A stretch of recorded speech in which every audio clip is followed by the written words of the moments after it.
जय श्री कृष्णा। आइए हम सब मिलकर कार्तिक मास महात्म्य के प्रथम अध्याय का श्रवण करते हैं। नैमिषारण्य तीर्थ में श्री सूत महाराज 88,000 सौनकादि ऋषियों से बोले, अब मैं आपको कार्तिक मास की कथा विस्तार से सुनाता हूँ, जिसे सुनकर मनुष्य सब प्रकार के पापों से छूटकर अंत समय में वैकुंठ को प्राप्त होता है। सूत जी बोले, श्री कृष्ण जी से आज्ञा लेकर देवर्षि नारद के चले जाने पर सत्यभामा प्रसन्न होकर लक्ष्मीपति भगवान से कहने लगी, हे नाथ, मैं धन्य हुई, मेरा जीवन सफल हो गया, मेरा जन्मदाता भी धन्य है, जिन्होंने मुझ जैसी त्रिलोक सुंदरी को जन्म दिया, जो आपकी 16 सहस्त्र स्त्रियों के मध्य में आपकी परम प्रिय पत्नी बनी। मैंने वह कल्प वृक्ष आदि पुरुष आपके साथ नारद जी को विधि पूर्वक दान में दे दिया, परंतु वही कल्प वृक्ष मेरे घर लहरा रहा है, जिस बात को मृत्यु लोक में कोई भी स्त्री नहीं जानती है। हे त्रिलोकीनाथ, मैं आपसे कुछ पूछना चाहती हूँ। आप मुझे विस्तार पूर्वक कार्तिक महात्म्य की कथा सुनाइए, जिसको सुनकर मेरा हित हो तथा जिसके करने से कल्प पर्यंत भी आप मुझसे विमुख ना हो। सूत जी बोले, सत्यभामा के ऐसे वचन को सुनकर हंसते हुए श्री कृष्ण जी सत्यभामा का हाथ पकड़कर अपने सेवकों को वहीं रोककर विलास युक्त अपनी पत्नी को कल्प वृक्ष के नीचे ले गए और हंसकर कहने लगे कि हे प्रिय, 16,000 रानियों में से मुझे तुम प्राणों के समान प्यारी हो। तुम्हारे लिए मैंने इंद्र से तथा देवताओं से भी विरोध किया था। हे कांते, जो बात तुमने मुझसे पूछी है उन अद्भुत बातों को सुनो।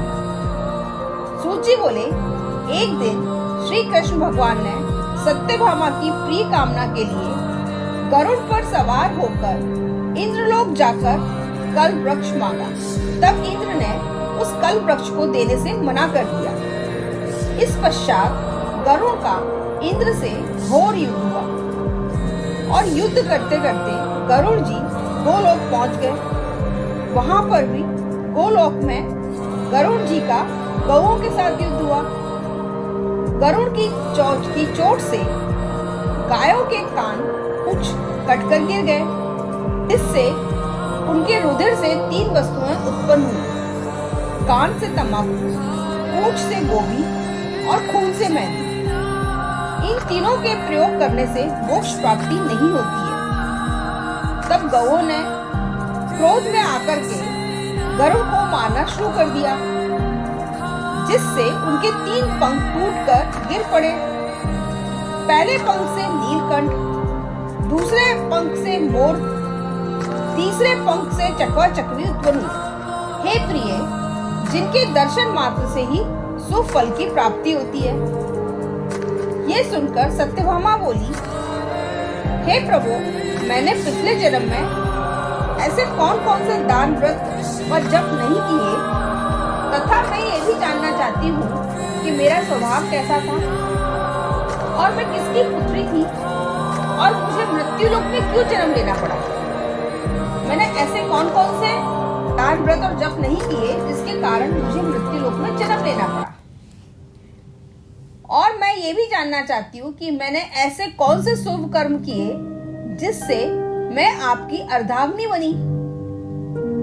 सत्यभामा की बात सुनकर श्री कृष्ण बोले, हे प्रिय, जो तुमने पूर्व जन्म में शुभ कर्म किए हैं उन्हें विस्तार पूर्वक कहता हूँ, ध्यान से सुनो। पूर्व समय में सतयुग के अंत में मायापुरी में अत्रि गोत्र में देव शर्मा नाम का एक ब्राह्मण वेद वेदांत का जानने वाला रहता था। वह रोज अतिथियों की सेवा, हवन और सूर्य भगवान की पूजा किया करता था। उसका तेज सूर्य के समान तेजस्वी था।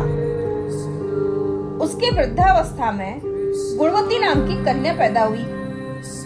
उसका विवाह ब्राह्मण ने चंद्र नाम के अपने शिष्य के साथ कर दिया। वह चंद्र को अपने पुत्र के समान मानता था। और चंद्र भी उसको अपने पिता के समान सम्मान देता था। एक दिन वे दोनों कुश और समिधा लेने के लिए वन में गए। हिमालय की तलहटी में भ्रमण करते करते उन्होंने एक राक्षस को आता हुआ देखा।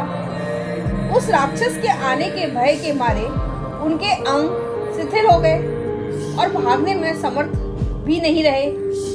तब उस काल के सदृश राक्षस ने उन दोनों को मार डाला।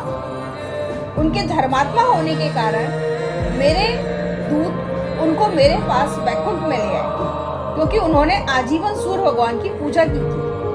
उस कर्म से मैं दोनों पर अति प्रसन्न हुआ। जो भी व्यक्ति शिव की, सूर्य की और गणेश जी की पूजा करता है, उन सबको स्वर्ग की प्राप्ति होती है। तब वे दोनों विमान पर चढ़े हुए सूर्य के समान तेजस्वी रूपमान चंदन और माला धारण हुए मेरे भवन में आए तो दिव्य भोग भोगने लगे। बोलो जय श्री कृष्ण भगवान की जय।